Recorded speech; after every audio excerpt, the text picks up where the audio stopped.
Hi, welcome to my podcast, Becoming a Cut Flower Grower. I'm your host, Lydia, and I'm here to share my year of growing and selling cut flowers. I'll be giving you the lowdown on everything I'm doing and sharing all the highs and lows, the good times and the inevitable disasters, all in real time. Join me on my cut flower journey, starting right now. Hello, and welcome to the latest episode. It is Tuesday, the 24th of February, 2026. And it has been the most beautiful, glorious spring day here today.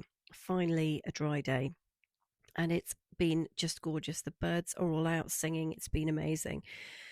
However, I am having an absolute car crash of a week. I haven't actually crashed my car, but knowing my luck, that will also happen. So it is Tuesday night as I record this. And last night, my phone started playing up and it wouldn't charge anymore. And it's only 6 months old, so I was not expecting this to happen, and I didn't have my spare phone with me. And I woke up this morning and I had 5% battery, and the battery is not good at the best of times. It's a secondhand phone. So when I say new phone, it's a new secondhand phone. And I just had this sort of crushing feeling like the whole world was going to end, because I'm on my phone all of the time, like most of us. You know, I write everything down on my phone, or I have voice notes to remind myself. I've got the calendar. I have a paper one as well, just to be absolutely sure. But literally everything, all my communication with absolutely everybody. I mean, you know what it's like. You've got a phone, you've probably got a smartphone, and you're probably chained to it like I am. And it's really quite terrifying when things go wrong. So the only way I could get any charge in it was to actually hold the cable in. So it was, Monday night was just really, really difficult. And it turns out it's the charging port that has gone. So it's not the actual battery, it's something to do with the charging port. And I've no idea why it's suddenly broken. Anyway, I ordered a new phone on Monday night quite late. And the great news was that it was going to be delivered today, which I thought was amazing, too good to be true. So I didn't have use of the phone once I'd done that. That's all I managed to do. And then I was getting updates on actually on my mum's phone about the tracking and when this phone was coming. And then I delayed going to work so that I could be here for it. And I went downstairs and the courier had been, even though I was waiting in the house for the phone to actually arrive. And he just put a card through the door saying, "Oh, you weren't here." Well, that is a blatant lie, because I was. And he's going to drop it off at the post office, but it means I can't pick it up till Wednesday. So I had to go off and get my old phone. And the reason I'm telling you all of this is just really to labour the point that I've just had an absolutely horrific day, and put my SIM into my old phone and go off and do a job, but it wasn't charged, it wasn't working. So all the timings that I was trying to do were all wrong. And the whole day pretty much has been just a disaster. And I still can't go and collect the phone until tomorrow. And because of my circumstances at the moment, I need the phone to act as a hotspot for my iPad and my laptop. So I pretty much can't do anything. So it's all been just a complete disaster.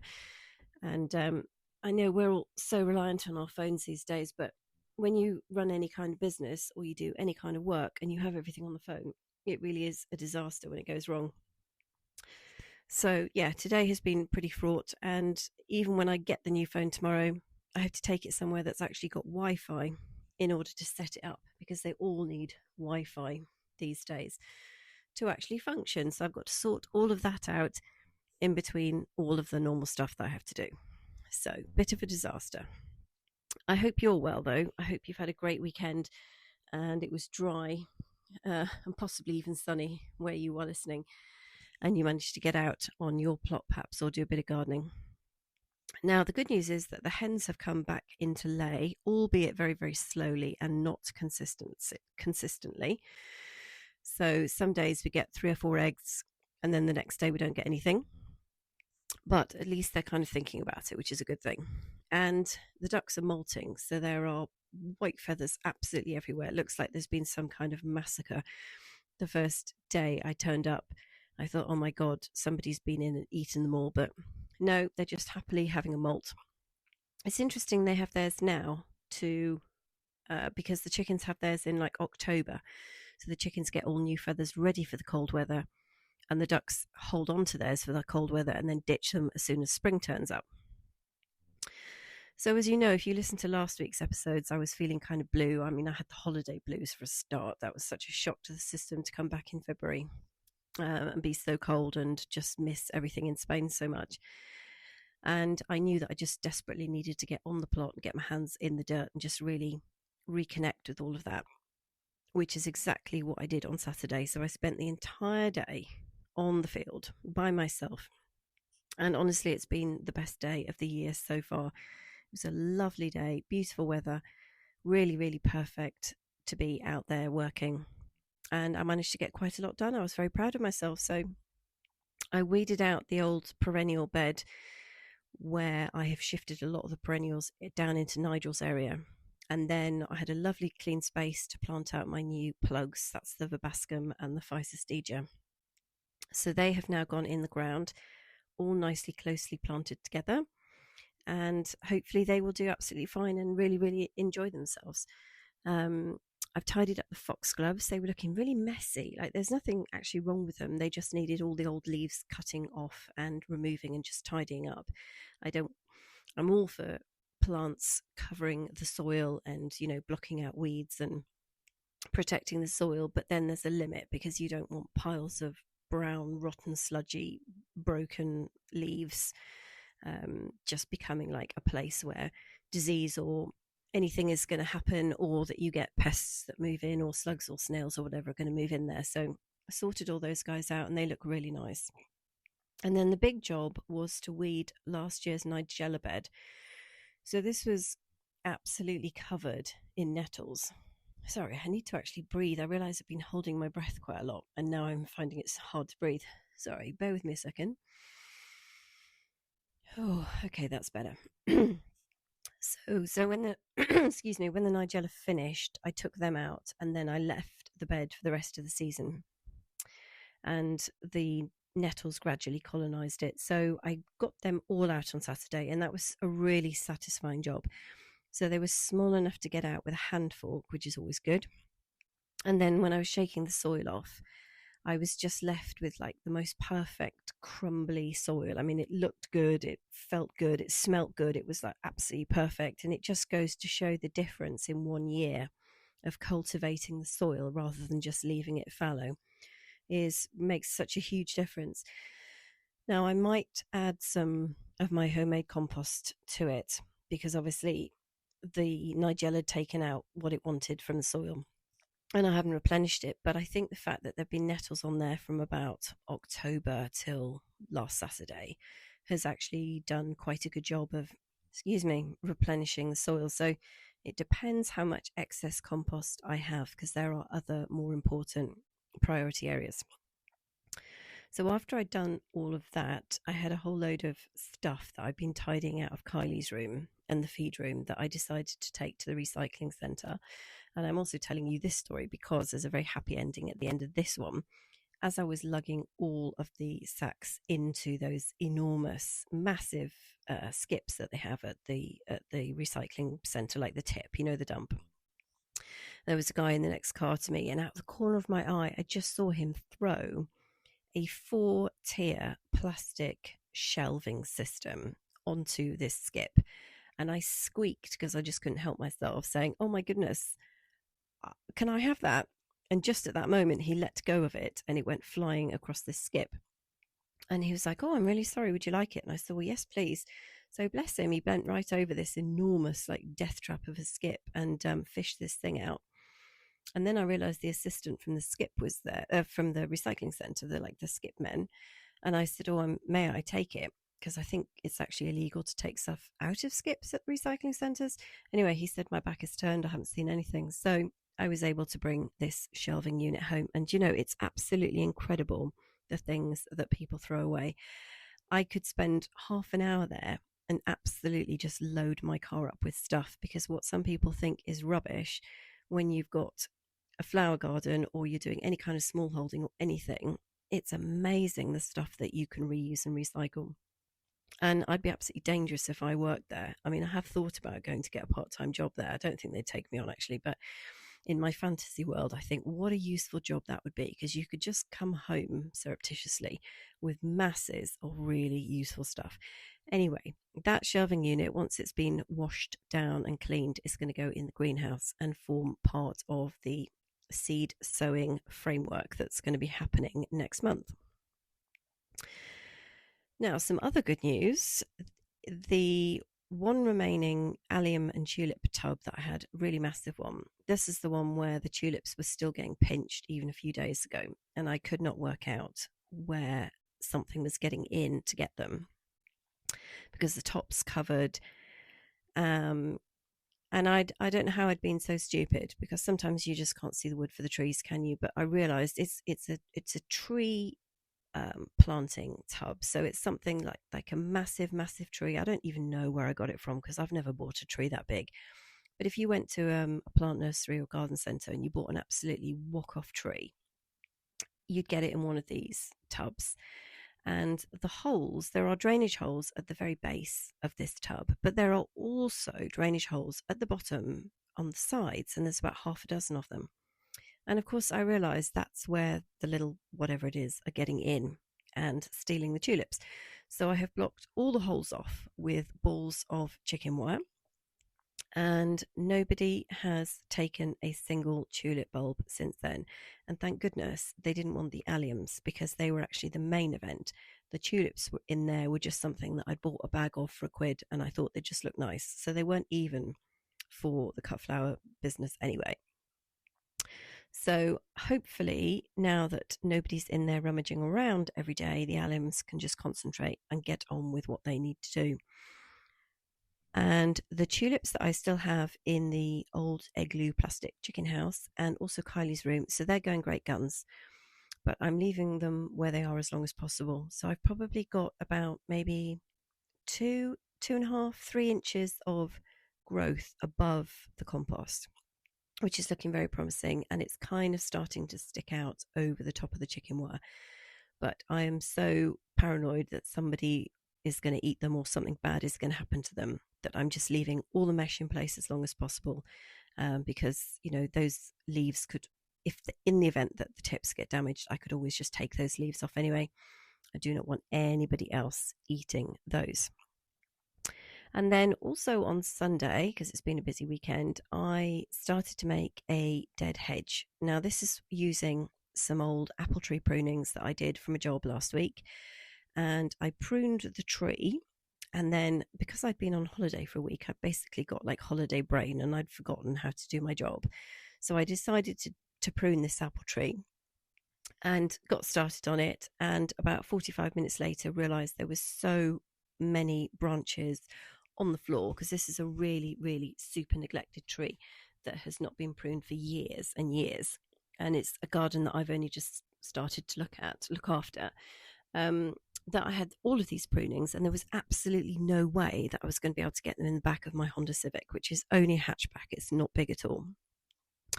So bless my other half, he got roped in on Sunday with the van to come and collect them from the client's house. They're in a massive, like 1-ton grab bag, and then there was a whole load I couldn't fit. So we took them up to the plot, and I've started to construct a dead hedge, because historically we used to kind of make piles and just burn stuff, which is a terrible waste of wood. And so these branches were just so lovely, so I've started to do that, and that is looking really nice. And while I was down there doing the dead hedge, I noticed the enormous forsythia, which is right next to it, and that has budded up beautifully. So that is very exciting, and that might be something that I start offering to florists soon, because I'm sure, well, I hope they're all getting very excited about spring and looking for branches and stems for arrangements that they're doing. So I've got to remember to do that. And then I've also been clearing out Kylie's room. So this is like the studio, but it sounds a bit pretentious calling it a studio, so I'm just going to keep calling it Kylie's room. You guys know what I mean. And it's actually sort of a full-time job, actually, just sorting out Kylie's room, to be honest, because sometimes I just collect all of these things. Like last week, I found loads of sticks on the floor that are covered in lichen or lichen. And I thought, oh, they would be absolutely beautiful. Everybody's doing little arrangements on Instagram at the moment with bulbs and sticks and moss, and like lichen covered sticks look gorgeous. So I collected all these sticks. So I've got piles of things like hydrangea heads that fell off last year that I thought, well, I'll just keep the heads and I'll throw the stem away and I'll dry them. Crates of those, all sorts of different random things, sticks, toilet roll tubes, old plastic water bottles that I store and then use to save water in the winter when the bowsers freeze and then I've got nothing for the chickens. Lots of dried flowers, just crates. There's just all sorts of stuff. And it just, you turn your back for 5 minutes and then I go back and there's like twice as much rubbish in there. So I thought I'll have a bit of a tidy up in there. And I've thrown quite a few of the dried flowers away because I've got them hanging on two walls of Kylie's room. And one wall, just everything really just got moldy and rotted on that wall, whereas on the other wall they didn't. And I haven't quite worked out what the difference is, because the wall that everything rotted on is the wall where the door is, and you'd think it's got mesh at the top that it would get plenty of airflow, and it's actually the back wall where I thought things would go moldy. They haven't. They've stayed nice and dry. So I was chucking away some dried flowers, and I do love dried, well, when I say dried flowers, they're not really, they're stems, like they've come from the echinacea or various things that I've just chopped down as the years gone on and thought I'd save them and either sell them or use them for something. And I have, well, with the exception of one Christmas arrangement, I have done neither of those things. And I'm getting a bit sick and tired of just seeing brown dead stuff on the walls. So I thought I'd better have a spring clean out with that. But it's been quite good testing it out this year to find out which wall is actually the mouldy one. So I'll bear that in mind for next year. Now it's the beginning of March on Sunday, and I'm going to be starting my seeds off from March onwards. Now, there's quite a few things that I need to get sorted out before I start all of the seed sowing, and I thought I'll run you through them this evening just as a refresher for me, and if you haven't started yet, it might be food for thought for you as well. Now I start my seeds off in my greenhouse, which is not on the plot, it's where I live, and it's only very, very small, but it's super, super useful. But one of the things I really do need to do this year is clean the glass, and it's something that I try and remember to do every year, but I've got a horrible feeling I forgot last year, and it does look a bit green and dingy, and it makes such a huge difference when the glass is all absolutely spotless. And I have got one pane of glass which is missing, and it's a real conundrum, this. And my garden at home is very, very small, so it's almost impossible to lose anything. It's always there somewhere.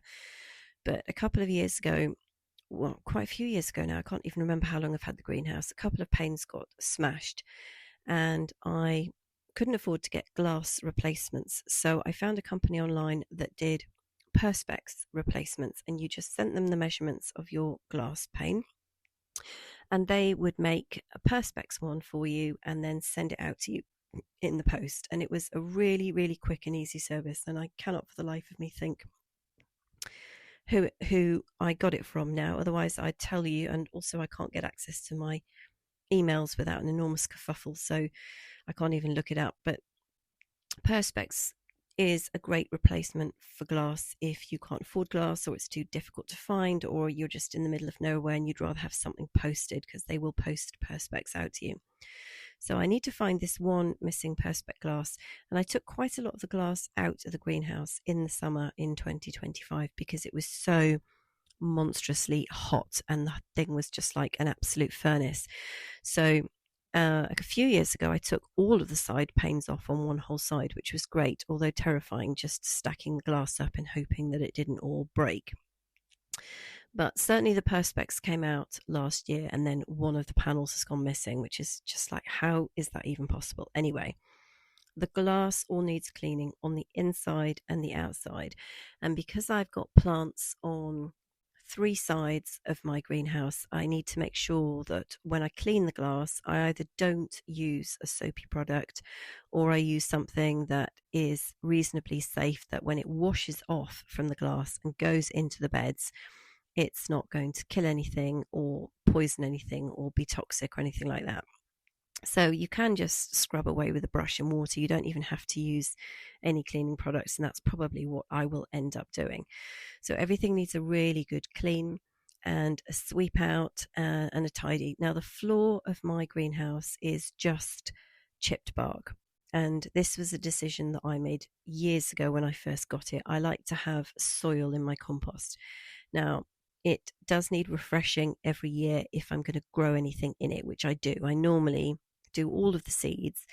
They go outside, get planted out, and then I keep my tomatoes in there and anything tropical that I have a stab at growing, and then things like cucumbers or anything else that I decide that I'm going to have a go at.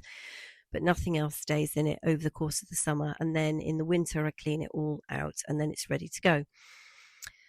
So the soil is, so there's a slab pathway. When you go over the threshold, there's about 3 or 4 slabs that go right down the middle, and then you're left with a sort of a U shape of soil, and that is covered in a layer of chipped bark, which sort of helps to retain the moisture and keep the weeds down. But when it gets incredibly hot in there, like, nothing really helps.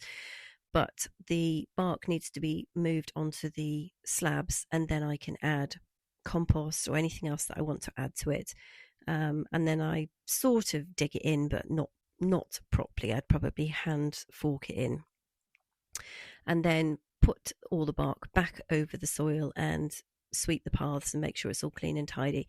And then I need to set up all my shelving. Now I've got various different shelving units that I've acquired over the years, and I would absolutely love to have the whole of the inside kitted out with proper bespoke shelving, but that is not going to happen. So I just use a bit of a motley crew of metal shelving units and plastic shelving units. The plastic ones are great because you can just hose them down and sweep them, and they stay nice and clean and tidy, and they don't break. Whereas some of the metal ones, over the years, the legs bend, or they don't seem quite as stable as the plastic ones. And the other thing I do is, once I've lined that sort of U shape with all my shelving units, then I wire them to the structure of the greenhouse so that they don't tip forward or wobble left and right. So not thin wire, not wire like you would use to wire I don't know, a shrub in or something like that, but slightly thicker wire, so that it's everything is really firmly held in place. And then I level all of the legs up, because everything normally wobbles when it's on the bark. And then it's a question of getting all my trays and containers for the seeds sowing out. And this is important, to get everything out and organized and cleaned and ready to go. And I do remember that I took quite a lot of the stuff up to the plot so that it wasn't clogging up the greenhouse, because I hate storing stuff in greenhouses. And I always say to my clients, sheds are for storing things, greenhouses are for growing things, and do not mix the two up, because I see so many broken windows and damaged greenhouses, and because people have stored things and then something's tipped, it's smashed a window, and the last thing you want is to have glass in your garden or your greenhouse. So I need to go and find all of those trays, and I've got a selection of those sort of black plug trays that I've had, and then the plastic trays that you get bedding plants in. So I save all of those up. Sometimes I have to use bedding for some of my clients, and I always save those trays so they last for years.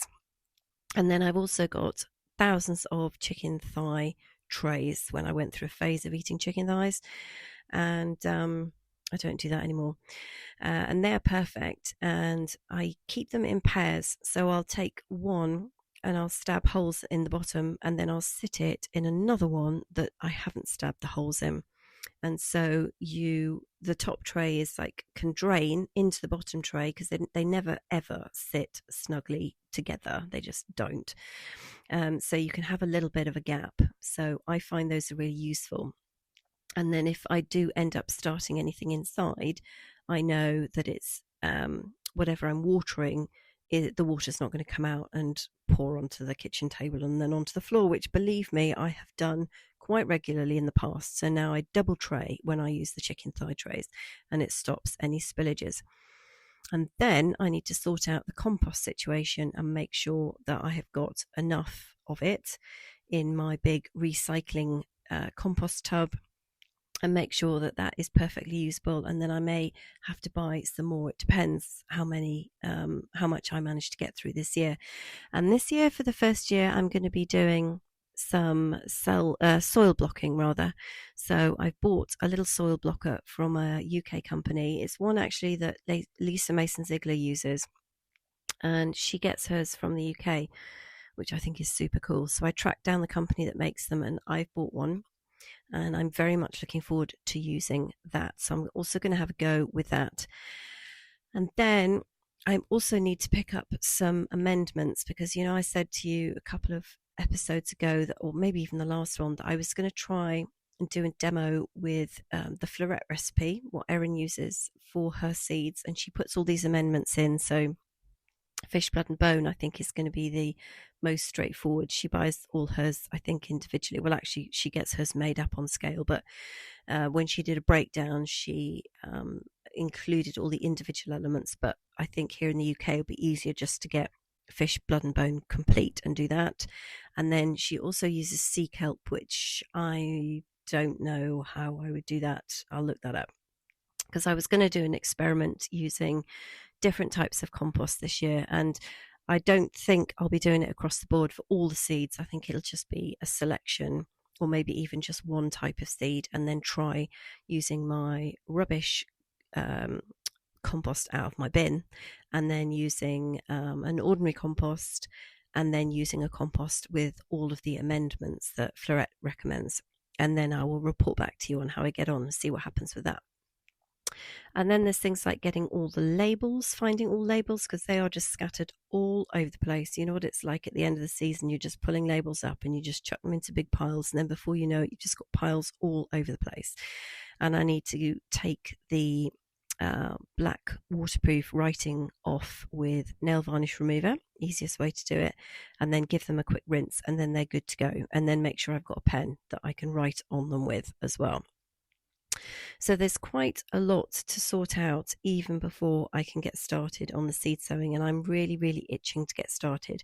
And as you know, the spreadsheet is all ready to go. There's a couple of minor tweaks, but I have to draw the line at some point and stop tweaking because it'll just get silly, and actually just make a start with the cool hardy annuals, which can be sown now. In fact, people have done, in fact, everybody's probably done theirs before me. But as I say, I start mine off in March. So there's quite a lot to get organised at the beginning of next week, and I'm very much looking forward to that. So please pray for me getting my phone tomorrow, because life slightly falls over without it. Although I'll tell you a secret, just between you and me, it has actually been like being on holiday today. But actually I had my phone on holiday, so it's even better than that. It was quite liberating not having a phone. And once I switched off the part of my brain that said, you're going to need a phone because you're going to break down, you're going to have an accident, you're going to forget something, there'll be an emergency, people need to get hold of you 24/7, which is ridiculous. They don't. Like, none of that happened today. And at one point, I didn't even know what time it was, which is pretty wild, because I took the new smartwatch with me in my handbag and then forgot that I had taken it with me. So I didn't even know what time it was. It was absolute heaven. And I spend an obscene amount of time on my smartphone every day. Gosh, I sound like a really old person saying smartphone. I'll just say phone. And it's quite incredible. And I don't even like looking at the totals. Sometimes the phone flashes up and says, oh, you've spent 4.5 hours today on your phone. And I think, oh my goodness, what on earth have I been doing? It's not all doom scrolling. but it has been extremely liberating. I actually felt free at one point, like totally free. It was amazing. So I wish that could go on a little bit longer, but then you can't get anything done. So that's the flip side. So yeah, don't know. I can't do anything about that, can I? So anyway, I hope you've enjoyed the episode. Please come back and join me on Friday. I will be carrying on with the plant profile series. I do hope you're enjoying those because I really, really like doing them. And I hope you have a wonderful rest of the week. All the very best.